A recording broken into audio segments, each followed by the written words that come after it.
ஒருவேளை நபிகள் பெருமானா ஸல்லல்லாஹு அலைஹி வஸல்லம் வார்த்தையில் யோசிப்பதானால் ஷய்யபத்னி ஹூத், எனக்கு ஹூது சூரா அதனுடைய வரலாறுடைய அந்த திடுக்கத்தினால் முடி நரைச்சு போச்சுன்னாங்க. அன்னைக்கு அவனுங்க கேட்டான், நாங்கள் 100 அடியில் இருக்கிறோம், நாங்கள் யாரை பார்த்து பயப்படணும்னு கேட்டானுங்க. இன்னைக்கு இந்த விஞ்ஞானம் கேட்குதா இல்லையா? அவர்கள் உடல் ஆற்றலை எங்களுடைய வலிமைன்னு சொன்னாங்க.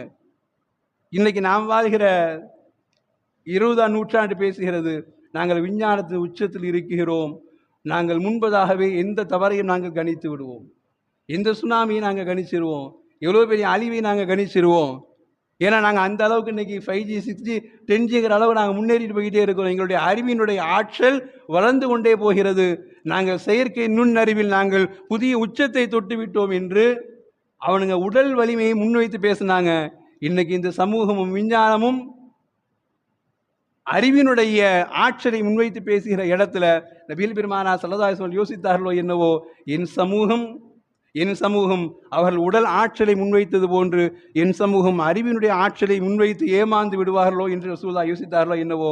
ஷய்யபத்னி ஹூத், என்னை ஹூது சூரா நரைக்க செய்து விட்டது என்கிற ரசூலுடைய எச்சரிக்கையின் வார்த்தைக்கு பின்னால் நாம் ரொம்ப கவனமாக யோசிக்க வேண்டிய வார்த்தை இல்லையா?